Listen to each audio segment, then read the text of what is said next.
Hello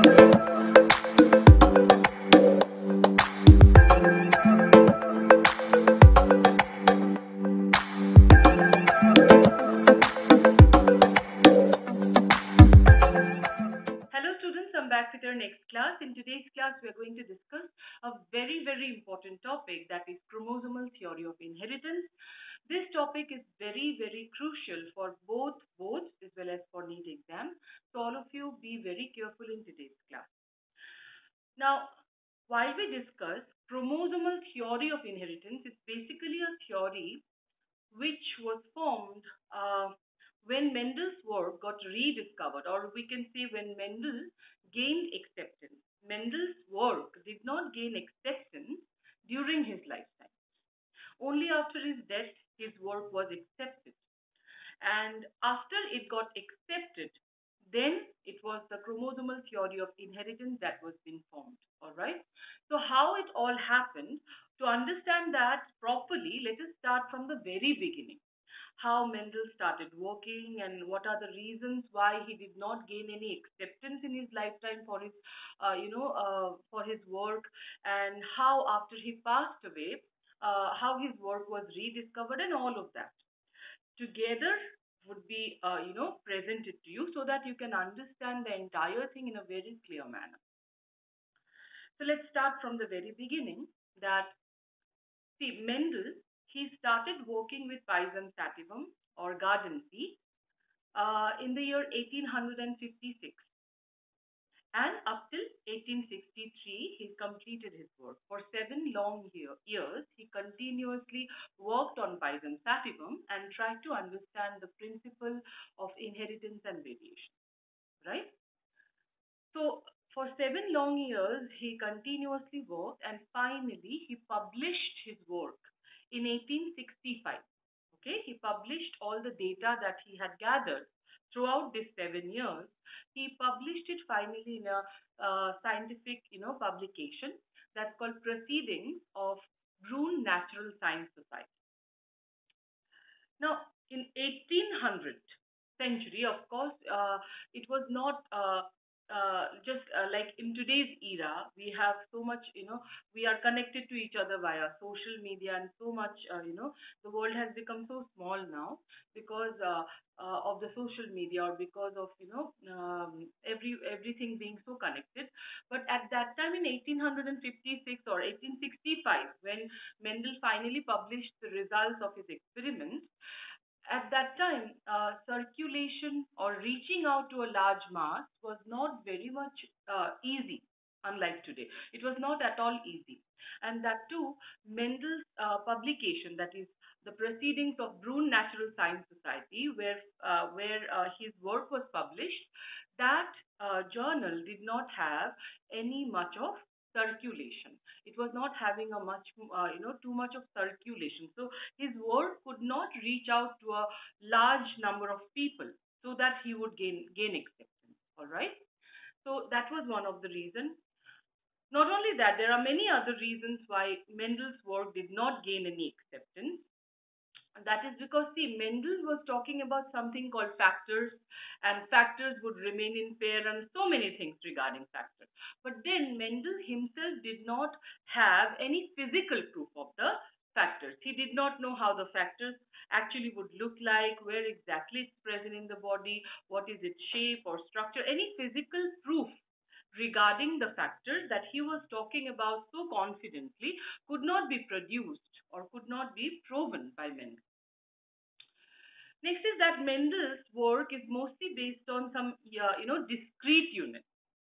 Okay, according to Mendel's work, in our nature, there should be, for any kind of character, the trait should be either like in the extreme. Either a plant is completely tall, 7 feet, or else it is completely dwarf, that is 1 feet. But our nature is full of variation, isn't it? Do we only see traits, be it whatever trait you take into consideration? Do you only see extremes of the traits in the nature?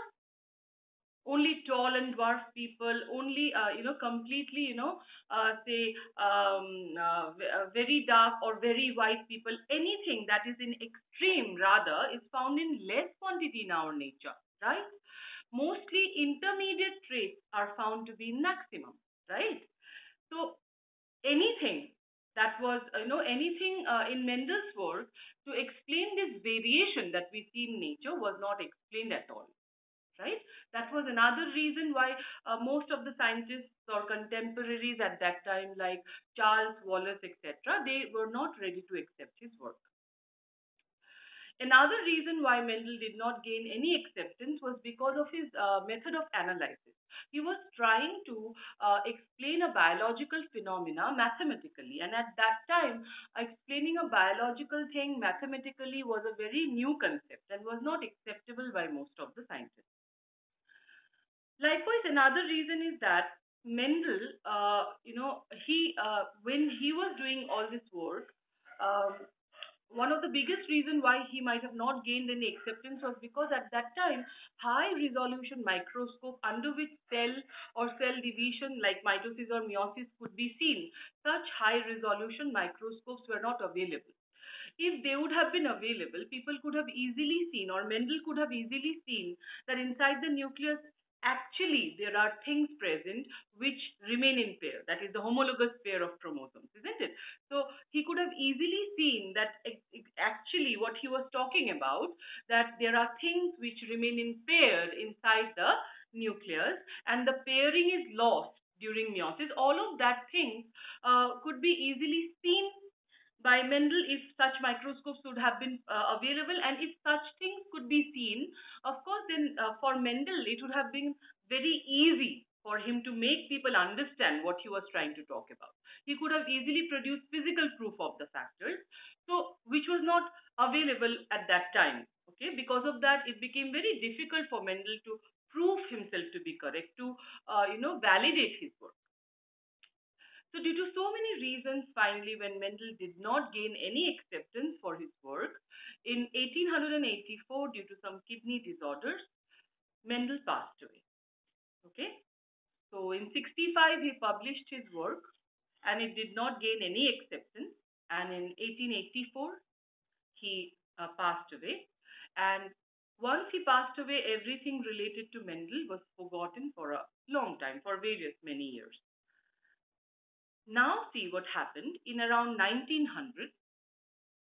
Three scientists individually, to name them, it would be De Vries from Holland, von Schermach from Austria, and Karl Koren from Germany. Okay, these three scientists, they were finally, individually, they started to work or started to, find out what would be the physical basis or what would be the basis for inheritance and variation. When they tried to work on the same thing, what they could, because now see in 1900 cell to understand cell division, mitosis and meiosis and all of that thing, the microscopes became available. So that's why understanding genetics or understanding the inheritance pattern would become much easier now. So using microscopes and advanced technologies that were available at that time, De Vries, Karl Korenz, and von Schermach, these three scientists individually they tried to work upon the principle behind inheritance and variation, and it is at that time that they found out that whatever they were finding out or whatever they were whatever a conclusion they were able to draw out of their work, this conclusion has been already stated by someone called Mendel many years before, when microscopes were also not available. So this came to a complete surprise to the world that someone without having any access to microscopes was able to tell something so so discrete regarding such minute structures which were present inside the cell, which could be only seen under the microscope. How can a person without using a microscope could have told something about them, could have actually drew some conclusion that was so analytically correct? Okay, mathematically or statistically, it was so correct or so discrete. How was that possible? So it is at that time that these three scientists they rediscovered Mendel's work. They finally, again, Mendel's work was, you know, rediscovered, or it was made available to the world. And it is at that time that finally, in around 1900, or rather to be more specific, 1902, okay, when cell division, mitosis, meiosis could be easily understood under the microscope, could be studied under the microscope. So in around 1902, finally, Mendel's work was rediscovered by these three scientists, and Mendel gained his long awaited success. His work got accepted. All right. So Mendel in his lifetime could only work, but he did not gain any result or success. But later on, after his death in 1902, finally Mendel's work got rediscovered, and it is at that time that he finally got acceptance for his work. And today we consider him to be father of genetics, isn't it? So that's what actually happened. And finally, that I've told you beforehand as well, that all the laws, law of inheritance, law of independent assortment, all of that things that you have learned already, these laws were put forward by actually Karl Kurenz. Mendel only gave a theoretical explanation for the mathematical results that he had obtained, but he did not give this theory the shape of law. Okay, he did not state the theory to be in the form of a law. This theory of Mendel was given the shape of law by Karl Kuren. All right.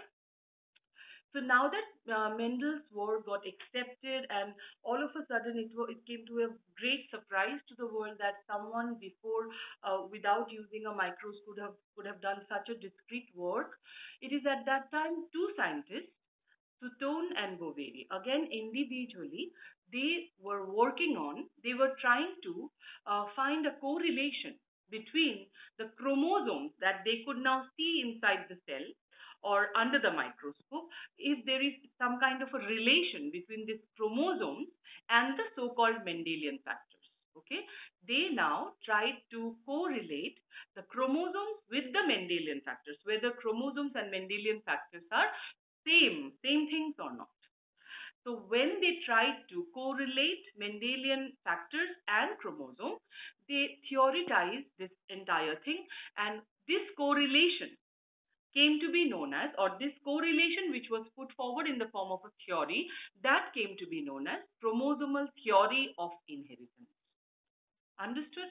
But do remember one very important thing here. Chromosomes and Mendelian factors are not the same. Okay?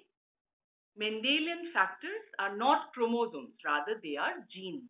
Okay, and chromosomes are nothing but carrier of the genes. One chromosome may have many genes, may carry many genes. So chromosomes are basically the carriers that will carry the gene from one generation to another. But Mendelian factors are not chromosomes, they are genes. Understood? Try to remember this. All right. So, anyways, back to the topic. So, Sutton and Boveri, they tried to correlate the Mendelian factors with the chromosomes that could be seen under the microscope during cell division, and this correlation came to be known as chromosomal theory of inheritance. All right. So, what were the salient features of chromosomal theory of inheritance? Inheritance would be this. See, it's a correlation, direct correlation between Mendelian, factors and chromosomes. So, see, like the hereditary traits, the chromosomes retain their number, structure, and individuality throughout the life of an organism and from generation to generation. The two neither get lost nor mixed up; they behave as units. So all of these properties which Mendel had stated would be found in the factors would also be found in the chromosomes. Like chromosomes will also retain their number. There will be a specific number of chromosomes found in every species. Those numbers will be retained throughout the life. It would not change. The structures of the chromosomes would not change. And also their individuality would be retained throughout the life, right? Likewise, the homologous chromosomes, they would neither get lost nor mixed up. They would behave as units. Isn't it a direct correlation? Likewise, second salient feature is both chromosome and gene remain in pair in diploid cells. Both chromosomes and genes segregate at the time of gamete formation such that only one of each pair is transmitted to a gamete. So basically point means that just like Mendel had stated that factors remain in pair, likewise the chromosomes or genes also remain in pair. Okay. Third is that during gamete formation, the gamete contains only one chromosome of a type and only one of the two alleles of a trait. That means the third statement suggests that during gamete formation, during meiosis, the pairing of the factors will be lost, isn't it? Likewise, the pairing of the homologous chromosomes or the two alleles of a gene, that will also be lost. Fine. And the fourth is that the pairing of both chromosome as well as Mendelian factor is restored during fertilization. So finally, at last, the last statement is that when syngamy or gametic fusion will take place, the pairing of the Mendelian factors will be restored. Likewise, the pairing of the homologous chromosomes or the genes as alleles will also be restored. All right. So how you remember it in a much easier way? Salient features of chromosomal theory of inheritance would be number one. Okay, just like Mendelian factors, chromosomes, they behave as discrete units. They maintain their number, their structure, and their individuality throughout the life of an organism. They do not change, all right, or they do not show any mixing or blending. Number two, just like Mendelian factors, chromosomes remain in pair, all right. Number three, during gamete formation, the pairing of the factors would be lost, just like the pairing of homologous chromosomes will be lost during meiosis. And number four, finally, during gametic fusion or during syngamy, the pairing of the factors will be restored. Just like that, the chromosomal pairing, homologous pairing will also be restored. So these are the correlation that would directly correlate the Mendelian factors with the chromosomes that could be seen under the microscope during cell division, and this came to be known as chromosomal theory of inheritance. I hope all of you are clear. Okay, the whole journey of Mendel is stated in this entire explanation, how Mendel worked very hard for 7 long years but did not gain any acceptance. He did not gain any acceptance, not for one or two, rather for many reasons. Because he could not provide any physical proof of the so-called factors. Likewise, he did not, he analyzed the experimental results mathematically, and biological phenomena analyzed mathematically was a new concept and was not acceptable. Likewise, Mendel, whatever publications in which his work was published, that also did not have any proper circulation. So, likewise, various reasons due to which Mendel's work did not gain any acceptance in his lifetime. So, in 1884, Mendel passed away due to some kidney disorders, and his work was forgotten for many years after that. But finally, in 1900, now that microscopy was getting advanced and high resolution microscopes were becoming available, and cell division, namely mitosis and meiosis, could be observed under the microscope, three scientists, Steve Rice of Poland, von Schermark of Austria, and Karl Korenz of Germany, these three scientists, they were now trying to work upon the pattern of inheritance and variation, and it is at that time they rediscovered Mendel's work. Okay, so finally Mendel got acceptance in around 1900 or 1902. All right. So now that Mendel has got his acceptance, long awaited acceptance, two scientists, Sutton and Boveri, they were now working individually to correlate the Mendelian factors with the chromosomes that could be seen now under the microscope. And this correlation came to be known as chromosomal theory of inheritance. Is that clear? So that's all. This is all about chromosomal theory of inheritance. All right? Understood the basic concept behind it? Right? Now for an interesting part. See, Sutton and Boveri, they theoretically, they could prove Mendelian factors and chromosomes to be, to be similar entities.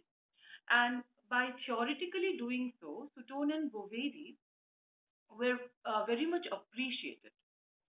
So, because of this reason, another scientist, that is Thomas Hunt Morgan, he now uh, started to work upon experimental verification of Mendelian work.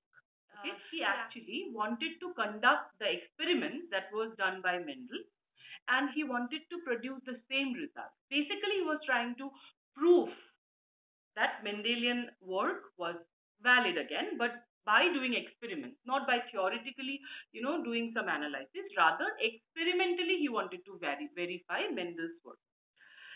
But then Mendel had used Pisum sativum for doing his work, and that would take a much longer time, right, to gain, to get the result. At least a whole season has to be waited before we get the result by using Pisum sativum.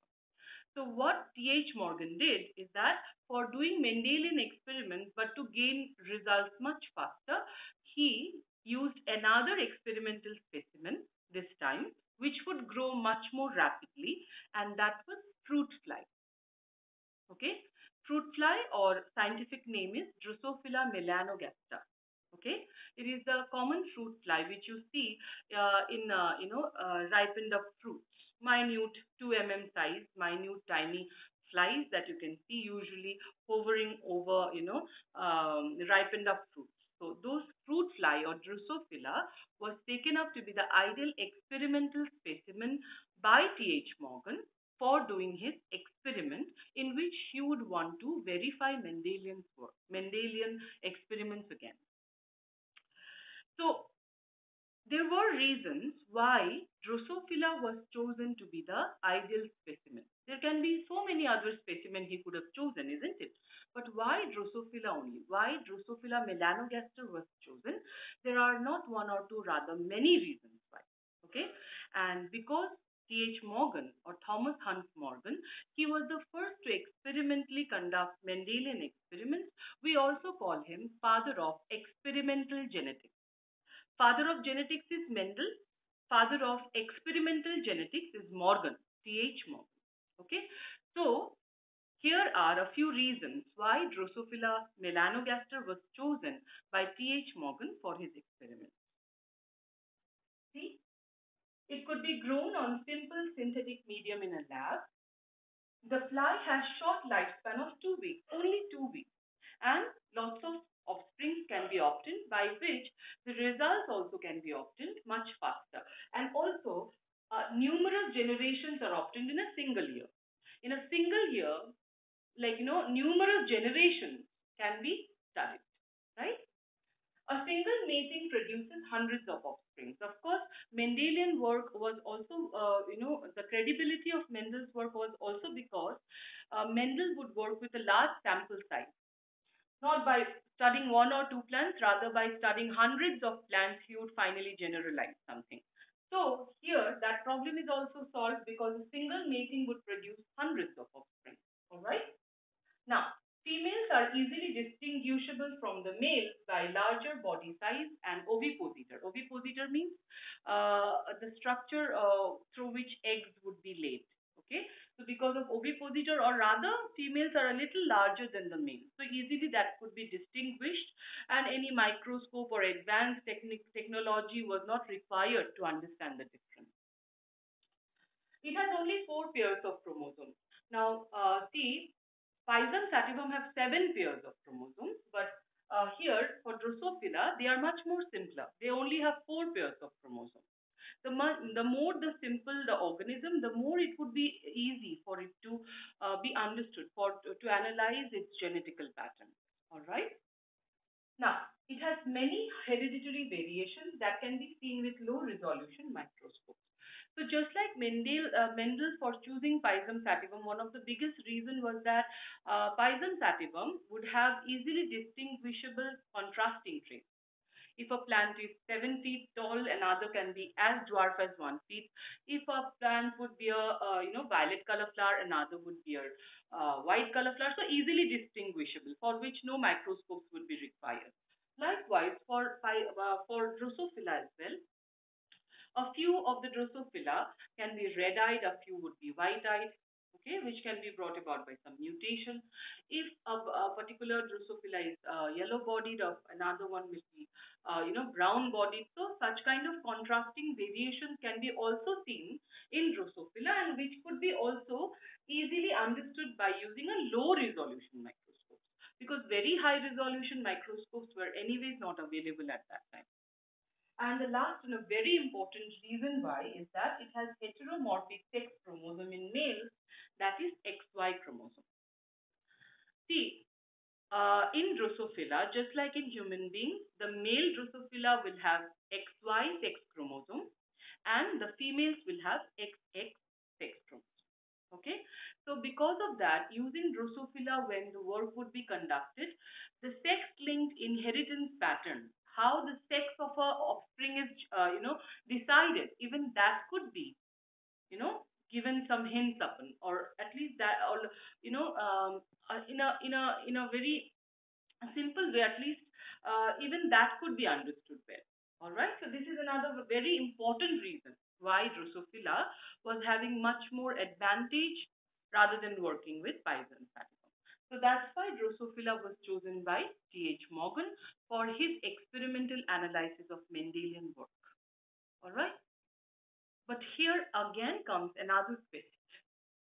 So T.H. Morgan was trying to conduct Mendelian experiments and he was willing to gain the same results that Mendel would have obtained in his time, or when Mendel did the work. Like in simple way, if I want to say, T.H. Morgan was trying to conduct Mendelian experiments to gain the same results. Like in monohybrid cross, using Drosophila, when he would conduct the monohybrid cross, he would want to gain the result of 3:1. In the F2 generation, in the dihybrid cross, he would want to produce 9:3:3:1 ratio. Okay, the same results he wanted to obtain. That's how he would experimentally verify Mendelian work, isn't it? But rather, what actually happened is that whenever T.H. Morgan he conducted the experiment that was done by Mendel, he would accidentally find out something that deviated Mendelism.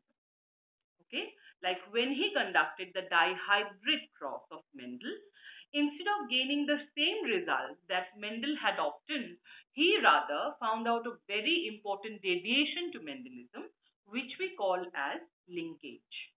Okay, so this is all about our discussion for today's class. In the next class, of course, we'll start with linkage. All right. So let me read the whole thing out to you once again so that it becomes easy for you to understand while you write down, and also it is a revision for today's class for you as well. All right. So let me read it out to you. See here, Mendel started his work on P. Mendel started his work on P in 1856 and published it in 1865, but his work did not receive any recognition till 1900 due to the following reasons. Limited circulation of proceedings of Brune Natural Science Society in which it was published. His concept of stable unblending discrete units for various traits did not find acceptance due to continuous variation seen in nature. His approach of using mathematical analysis to explain biological phenomena was new and unacceptable at that time. He could not provide any physical proof of the factors. Non-discovery of chromosomes, mitosis and meiosis at that time was also a very important reason why Mendel could not prove himself to be correct. So Mendel died in 1884, long before his work came to be recognized. And in 1900, three scientists independently rediscovered the principles of heredity already worked out by Mendel. They were De Vries of Holland, Karl Kurenz of Germany, and von Schirmack of Austria. Also, by this time, due to advancements in microscopy, scientists were able to observe cell division. This led to the discovery of chromosomes which appeared to double and divide just before the cell division.